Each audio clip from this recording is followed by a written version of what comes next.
இலங்கையில் 9வது அதிபரை தேர்ந்தெடுப்பதற்கான தேர்தல் நடந்து முடிந்த நிலையில் வாக்கு எண்ணிக்கை விறுவிறுப்பாக நடைபெற்று வருகிறது.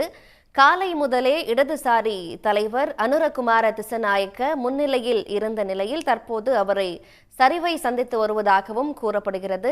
பல்வேறு அரசியல் மற்றும் பொருளாதார நெருக்கடிகளை இலங்கை சந்தித்த நிலையில் இது ஒரு முக்கியத்துவம் வாய்ந்த தேர்தலாகவே உலக நாடுகள் முழுவதிலுமிருந்து கவனிக்கப்படுகிறது. இந்நிலையில் இலங்கையின் தேர்தல் நிலவரம் குறித்த விவரங்களை நம்மோடு பகிர்ந்து கொள்வதற்காக இலங்கையிலிருந்து மூத்த பத்திரிகையாளர் திரு நிக்சன் நம்மிடையே இணைகிறார். அவரிடம் பேசலாம். சார் வணக்கம். இப்போ வரைக்கும் முன்னிலையில அனுரகுமார திசநாயக்க இருக்கிறதா சொல்லப்படுது. அவர் ஒரு சரிவையும் சந்திச்சிருக்கிற சூழல்ல இலங்கையோட அதிபரா அவர் நாளை பதவி ஏற்பார் அப்படின்னு அவரோட கட்சி அறிவிச்சிருக்கு.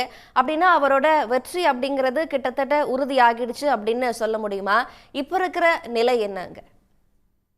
இன்னமும் அப்படி அறிவிக்கப்படவில்லை. ஆனால் சற்று முன்னர் தான் முழுமையான வாக்கு பதிவுகள், அதாவது வாக்குகளுடைய எண்ணிக்கைகள் வெளியாகி இருக்கின்றன. 56 லட்சம் வரை அனுரகுமார திசாநாயக்க எடுத்திருக்கின்றார். 42 லட்சம் வரை தான் சஜித் பிரேமதாச எடுத்திருக்கின்றார். 22 லட்சம் தான் ரணில் விக்ரமசிங்க எடுத்திருக்கின்றார். கிட்டத்தட்ட அனுரகுமார திசாநாயக்கா 42% சஜித் பிரேமதாசா 32% பெறப்பட்டிருக்கின்றன. ஆகவே இன்னமும் அனுரகுமார திசாநாயக்காவுக்கு 8% பிளஸ் 1 தேவைப்படுகின்றது. ஆகவே இதற்காக இப்போது 2வது சுற்று வாக்கெடுப்பு மதிப்பீட்டிலேயே விருப்பு வாக்கள் எண்ணப்படுகின்றன. அந்த விருப்பு வாக்கள் எண்ணப்பட்ட பின்னர் தான் அதிகாரப்பூர்வமாக அறிவிக்கப்படும் யார் ஜனாதிபதி என்று. எவ்வாறாயினும் இப்போது முன்னிலையிலே நிற்பவர் அனுரகுமார திசாநாயக்கா தான். இப்போது தேர்தல் திணைக்களம் அடுத்த பணியை ஆரம்பித்திருக்கின்றது. அநேகமாக இன்று நள்ளிரவுக்குள்ளே அந்த முடிவுகள் அறிவிக்கப்படும்.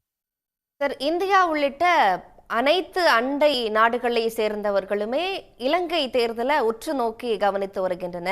இப்போ அங்க இலங்கை வரலாற்றுல முதன்முறையாக 2வது வாக்கு எண்ணிக்கை நடைபெறுது அப்படின்னும் சொல்லப்படுது. அது இலங்கை தேர்தல் அப்படிங்கிறது இந்திய தேர்தல்ல இருந்து சற்று வேறுபட்டதாகவும் இருக்கு. இப்போ 2ஆம் வாக்கு எண்ணிக்கை அப்படிங்கிறது ஏன் அங்க நடத்தப்படுது, அதை பற்றி விளக்க முடியுமா? அதாவது ஒருவர் ஜனாதிபதியாக வர வேண்டும் என்றால் ஆக குறைந்தது 50% பிளஸ் 1 வாக்கை பெற்றிருக்க வேண்டும். அதான் இந்த விதி. ஆகவே இங்கே 2 பேருமே 50% பிளஸ் 1 பெறவில்லை. ஆனால் ஒருவர் பெற்றிருக்க வேண்டும், பெறவில்லை. இதன் காரணமாகத்தான் விருப்பு வாக்கள் இப்போது எண்ணப்படுகின்றன. விருப்பு வாக்களிலும் அந்த குறிப்பிட்ட பெர்சன்டேஜ் கிடைக்க வேண்டும். அப்படி இல்லையில் அடுத்த கட்டமாக திருவிழச்சூட்டு என்ற ஒரு சிஸ்டம் இருக்கின்றது. ஆனால் இலங்கை வரலாற்றில் இதுவரைக்கும் விருப்பு வாக்கள் எண்ணப்பட்டதில்லை. ஏதோ ஒரு சந்தர்ப்பத்திலே 50% பிளஸ் 1 எடுத்திருக்கிறார்கள். ஆனால் இந்த முறைதான் இலங்கை வரலாற்றில் இப்படியான ஒரு நிலைமை வந்திருக்கிறது என்றால், வளமையாக இருமுனை போட்டி தான் இருக்கும். ஆனால் இந்த முறை மும்முனை போட்டியாக அமைந்திருக்கின்றது. அனுரகுமார திசாநாயக்கா, ரணில் விக்ரமசிங்க, சஜித் பிரேமதாசா என்ற மும்முனை போட்டி நிலவியது. அத்தோடு அனுரகுமார திசாநாயக்காவை தவிர ரணில் விக்ரமசிங்கவும் சஜித் பிரேமதாசாவும் 5 ஆண்டுகளுக்கு முன்னர் ஒரே கட்சிக்குள் இருந்தவர்கள், மூத்த தலைவர்கள். பின்னர் 2ஆக பிரிந்து 2 கட்சியாக வந்திருக்கிறார். ஆகவே இந்த மும்முனை போட்டி தான் இந்த வாக்கள் இப்படி சிதைவடைந்தமைக்கு காரணமாக இருக்கின்றன. எவராயினும் ஏபி என்பது ஒரு மாற்று கொள்கையோடு, ஒரு மாற்று தன்மையாக ஏபி மக்கள் பார்த்திருக்கிறார்கள் என்றால், ரணில் விக்ரமசிங்கவும் சஜித் பிரேமதாசாவும் ஒரே கூடைக்குள் இருந்துதான் பிரிந்து வந்தவர்கள். இவர்களும் ஒரே பண்பு இருக்கின்றது. அமைச்சர்களாக இருப்பவர் எல்லோருமே மாறி மாறி கட்சி மாறி அரசாங்கத்துக்குள்ளே இருந்து கொண்டு ஊழல், மோசடி, அதிகார துஷ்பிரயோகம் என்ற விடயங்களில் ஈடுபடுகின்றார்கள். ஆனால் ஜேவிபி இதுவரைக்கும் அப்படி அல்ல. ஒன்று. அடுத்ததாக ஜேவிபி ஊழல், மோசடி, அதிகார துஷ்பிரயோகம் போன்றதற்கு மிக கடுமையான எதிர்ப்புகளை வெளியிட்டு வந்தது. ஒரு நேர்மையான கட்சி என்ற ஒரு நம்பிக்கை மக்களுக்கு, சிங்கள மக்களுக்கு இருந்தது. அதன் காரணமாக இந்த முறை ஒரு மாற்று தன்மையோடு வாக்களித்திருக்கிறார்கள். ஆனாலும் அதுவும் இன்னும் ஒரு 8வது நிலைமையை காண்டிருக்கின்றது. வரையும் இந்த விருப்பு வாக்கள் முடிவின் பின்னர் தான் அந்த உறுதியை சொல்ல முடியும். அனுரகுமார திசாநாயக்கா ஜனாதிபதி என்பதை நாம் அறியக்கூடியதாக இருக்கும். ஆகவே இந்த மக்களுடைய ஒட்டுமொத்தமான இந்த எழுச்சி, இது நான் நினைக்கிறேன் சிங்களத்திலே அறகலைன்னு சொல்லுவாங்க, ஒரு கிளர்ச்சி. கோத்தபாய ராஜபக்சவை 69 லட்சம் வாக்களை கொடுத்து ஜனாதிபதியாக்கிய கோத்தபாய ராஜபக்சவை வீதியிலே இறங்கி, லட்சக்கணக்கான மக்கள் வீதியிலே இறங்கி துரத்தியது போன்று இதையும் ஒரு அறகலைய, ஒரு வாக்களிப்பு மூலமாக மக்கள் ஒரு புரட்சி செய்திருக்கிறார்கள் என்றுதான் பார்க்க வேண்டியதாக இருக்கின்றது. இப்போ நீங்க குறிப்பிட்ட மாதிரியே கடும் பொருளாதார நெருக்கடி, அரசியல் நெருக்கடி இதெல்லாமே இலங்கையில இருந்ததை கவனித்தோம். அப்படின்னா அனுரகுமார திசாநாயக்க மக்களோட முதல் தேர்வா இருக்கிறதுக்கான காரணமா என்ன அமைஞ்சது சார்? இதான் நான் முன் சொன்னது போல, இந்த ஊழல், மோசடி, அதிகார துஷ்பிரயோகம் என்பது சிங்கள மக்களுக்கு ஒரு வெறுப்படைந்ததாக இருக்கின்றது. ஒரு ஃப்ரஸ்ட்ரேஷன். அதன் காரணமாகத்தான் ஒரு மாற்றுத்தன்மையோடு அனந்தகுமார் சாணக்காவை நோக்கி இருக்கிறார்கள், இந்த முறை இவரிடம் ஆட்சியை கொடுப்போம் என்று. ஏனென்றால் ரணில் வந்தாலும் சரி, சஜித் வந்தாலும் சரி, ராஜபக்ச குடும்பத்தில் ஒருவர் வந்தாலும் சரி, இவர் எல்லோருமே ஒன்றை ஒன்று தங்கி வாழுகிறார்கள். இந்த ஊழல் மோசடிக்கு எதிரான வழக்குகள் விசாரணைகள் உரிய முறை நடத்தப்படுவதில்லை, ஆளையால் காப்பாற்றிக் கொண்டிருக்கிறார்கள் என்ற உணர்வு மக்களுக்கு இருக்கின்றது. ஏனால் அறகலைய போராட்டத்தினால் கோட்டபாயவை பதவிறக்க வைத்துவிட்டு பின்னர் ரணில் விக்ரமசிங்க ஜனாதிபதியாக வந்தார். அவர் ஜனாதிபதியாக வந்தம் ராஜபக்ச குடும்பத்தினுடைய ஆதரவோடு தான் அவர் ஆட்சி அமைத்திருந்தார். ராஜபக்ச அதாவது ஊழல் மோசடி அதிகார துஷ்பிரயோகம் என்று யாரை துரத்தினார்களோ அவர்கள் தான் மீண்டும் அமைச்சராக பதவியேற்றார்கள். ஆகவே இந்த பட்டறிவு மக்களுக்கு அடுத்த ஒரு தெரிவை கொடுத்தது. அதன் காரணமாக அனந்தகுமார் சாணக்கா வந்திருக்கிறார் என்ற முடிவுக்கு நாங்கள் சொல்ல முடியும். ஆனால் இப்படி வந்தவர் ஜனாதிபதியாக வந்து பதவியேற்ற பின்னர் அதிகார துஷ்பிரயோகம் ஊழல் மோசடியை ஒழிப்பாரா என்பதை நாங்கள் இப்போதைக்கு சொல்ல முடியாது. ஏனென்றால் இந்த கட்சி குறிப்பாக ஜேவிபி எனப்படுகின்ற தேசிய மக்கள் சக்தி என்று பெயரை மாற்றியிருக்கிறார்கள். இந்த தேசிய மக்கள் சக்தி ஆட்சிக்கு வந்தாலும் அந்த இலங்கை அரசு என்ற அந்த கட்டமைப்புக்குள்ளே ஊழல் மோசடி அதிகார துஷ்பிரயோகம் என்பது ஒரு பண்பாடாக மாறி இருக்கின்றது. ஆகவே அதை இவர்களால் எப்படி உடனடியாக அகற்ற முடியும் என்ற கேள்வி நிச்சயமாக பல சவால்களை அனந்தகுமார் சாணக்கா எதிர்கொள்ளக்கூடும். ஆகவே அதையும் பொறுத்திருந்து பார்க்க வேண்டிய ஒன்று. எவராயினும் இது இலங்கையில் இடம்பெற்ற முற்றுமுழுதான ஒரு மாற்றமாகத்தான் இதை பார்க்கலாம்.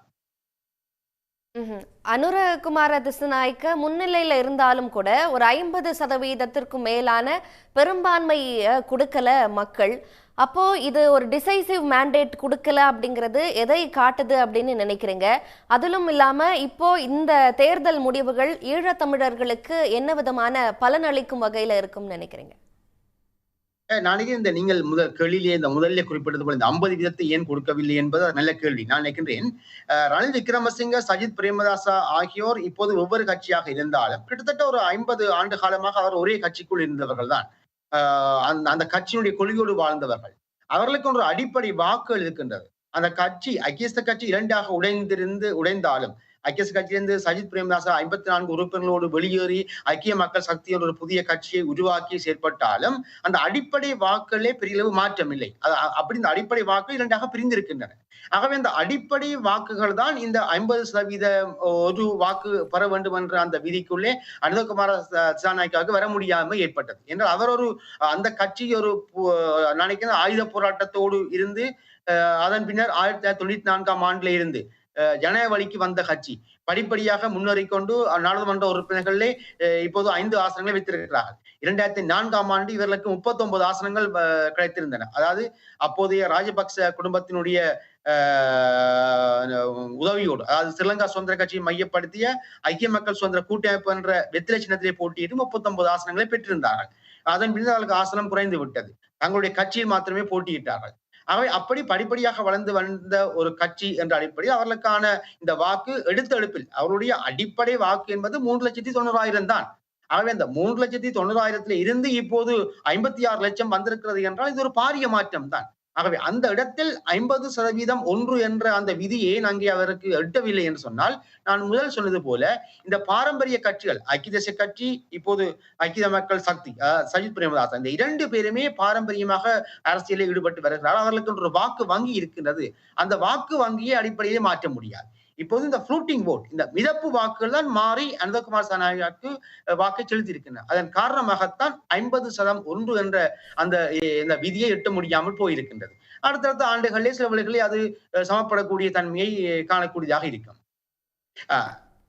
ஒரு பொருளாதார சரிவிலிருந்து சற்று இலங்கை மீண்ட நிலையில இந்த தேர்தல் நடைபெற்றிருக்கு. அந்த பொருளாதார சரிவிலிருந்து மீட்டெடுக்க தற்போதைய அதிபர் ரணில் விக்ரமசிங்க உதவி இருக்கிறார் அப்படின்னு ஒரு கிரெடிட்டை கொடுக்க முடியுமா? அப்படின்னா அந்த சரிவிலிருந்து மீட்க உதவிய ரணில் விக்ரமசிங்கவை மக்கள் ரிஜெக்ட் பண்ணதுக்கான காரணமா நம்ம என்ன புரிஞ்சுக்கணும்? அவர் போட்டியிலேயே இல்லையே. ரணில் விக்ரமசிங்க அதற்கான அதாவது பொருளாதார நெருக்கடிக்கு மீட்டிருக்கின்றார் என்பது உண்மை, அதை மறுக்க முடியாது. சர்வதேச நாணயம், பாரிஸ் கிளப் மற்றும் அமெரிக்க, இந்திய மற்றும் சீன நாடுகளோடு பேசி உதவிகளை பெற்று இலங்கையிலும் பல எதிர்ப்புக்கு மத்தியிலே வரிகளை அதிகரித்து ஒரு அளவுக்கு சீர்படுத்தியிருக்கிறார் என்பது உண்மை.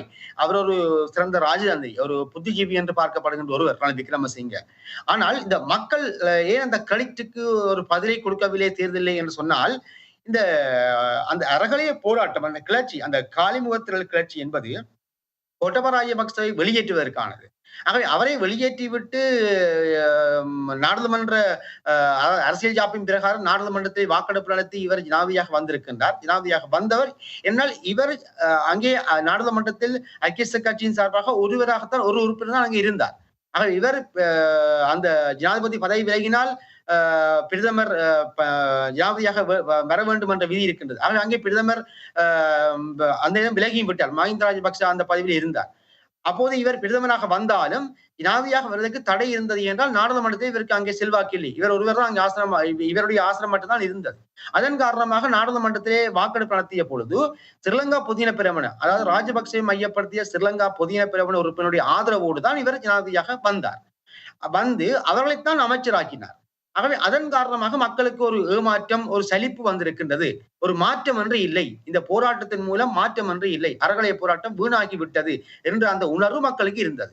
ஆகவே அதன் காரணமாகத்தான் இவர் ஜனாதிபதியாக வந்து அந்த பொருளாதாரத்தை மீட்டாலும் கூட, சற்று அந்த பொருளாதார நிலைமையை சீர்படுத்தினாலும் கூட, இந்த ஜனாதிபதி தேர்தல் என்று வருகின்ற பொழுது, மக்கள் வாக்களிப்பு என்று வருகின்ற பொழுது மக்கள் இவருக்கு பாடத்தை புகட்டி இருக்கிறார்கள். ஆகவே இதான் அங்கே காரணம்.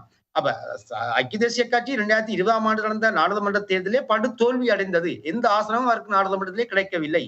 தேசிய பட்டியல் மூலமாகத்தான் ஒரு ஆசனம் கிடைத்தது. அதுக்குத்தான் ரணில் விக்ரமசிங்க அந்த பதவியை ஏற்றார்.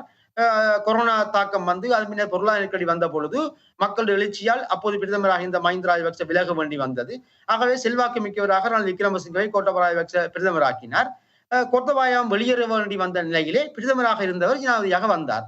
ஆனால் ஜனாதிபதியாக வந்தாலும் அரசாங்கத்தை கொண்டு நடத்துவதற்கு அவருக்கு நாடாளுமன்றத்திலே உறுப்பினர்கள் இல்லை, ஆதரவு இல்லை என்பதால் ராஜபக்சேவுடைய ஆதரவை பெற்றிருந்தார். ஆக இந்த வெறுப்புகள் தான் இந்த முறை படிப்படியாக அமைந்திருக்கின்றன. இப்போது ஐக்கிய ஜேவிபி அந்த இடத்துக்கு வந்திருக்கின்றது. மக்களுடைய எதிர்பார்ப்புக்கு ஏற்ப அவர்கள் செயற்படுவார்களா என்று கூற முடியாது. அதேவேளை நீங்கள் முன்னர் கேட்ட கேள்வியிலே ஒரு விடயம், இந்த ஈழத்தமிழ் மக்களுக்கு இது எந்த அளவு சாதகமான நிலைமையை தோற்றுவிக்கும், அதாவது அனந்தகுமார் சாணக்கியா என்ன செய்வார் என்று சொன்னால், நிச்சயமாக நாங்கள் அந்த விடயத்தை இப்போதைக்கு பேச முடியாது. என்றால் ஈழத்தமிழர் விடயம் சார்ந்து தீர்வை வழங்கக்கூடிய அளவுக்கு இலங்கை நாடாளுமன்றம் இந்த ஒற்றையாட்சி அரசியல் ஜாப்பு இடம் கொடுக்க போவதில்லை. எவர் ஜனாதிபதியாக வந்தாலும் அவரால் எதுவுமே செய்ய முடியாது. நல்ல ஞாபகம் இருக்கின்றது, முன்னாள் ஜனாதிபதி சந்திரிகா பண்டாரநாயக்கமாரதங்க அவர் இப்போது ஓய்வு பெற்றிருக்கின்றார். ஓய்வு பெற்றிருக்கும் நிலையிலே அவர் வழங்கிய நேர்காணல் ஒன்றிலே சொல்லியிருந்தார், தமிழ் மக்களுடைய பிரச்சனை தீர்க்கப்பட வேண்டும், ஆனால் ஜனாதிபதியாக இருந்தால் அதை செய்ய முடியாது என்ற வகையை சொல்லியிருந்தார். என்றால் அந்த கதிரை மிக இறுக்கமானது, நிறைவேற்று அதிகாரம் கொண்ட அந்த கதிரை இது பௌத்த சிங்கள என்ற அந்த கோட்பாட்டை பேணக்கூடியது. ஆகவே அதிலிருந்து இலங்கை இறைமை என்ற அந்த கட்டமைப்பிலே உடைவுகளை அல்லது சற்று தளர்வுகளை ஏற்படுத்தி அதிகார பரவலாக்கல் செய்வதற்கு எந்த இடமும் இல்லை. ஒற்றையாட்சி யாப்பில் இருக்கக்கூடிய 13ஆம் திருத்தச் சட்டத்தை கூட முழுமையாக நடைமுறைப்படுத்த இவர்களுக்கு விருப்பம் இல்லை. ஆகவே அந்த இடத்தில் அனந்தகுமார் சாணக்கியா ஜனாதிபதியாக வந்தும் தீர்வை தருவார் என்ற நம்பிக்கைகள் இருக்க முடியாது. ஆகவே நாங்கள் அதை பற்றி இப்போது பேச வேண்டிய அவசியம் இல்லை. ஆனால் சிங்கள மக்களுடைய உணர்வுகளுக்கு மதிப்பளித்து ஊழல் மோசடி, அதிகார துஷ்பிரயோகம் போன்ற விடயங்கள் அதை நீக்கி ஒரு தூய்மையான நாடாக மாற்றக்கூடிய அளவுக்கு இவர் செயற்படுவாரா என்பதைத்தான் நாங்கள் பார்க்க வேண்டும். ஓகே, ஒரு இடதுசாரி தலைவர் முன்னிலை பெற்றது முதல் பல்வேறு திருப்பங்களை இலங்கை தேர்தல் சந்திச்சிருக்கு. அது தொடர்பாக விளக்கி இருக்கிறீங்க. இணைப்பில் உங்களுடைய கருத்துக்களை பகிர்ந்து கொண்டமைக்கு மிக்க நன்றி திரு நிக்சன். உடனுக்குடன் செய்திகளை தெரிந்து கொள்ள சன் நியூஸ் பெல் ஐகானை கிளிக் பண்ணுங்க.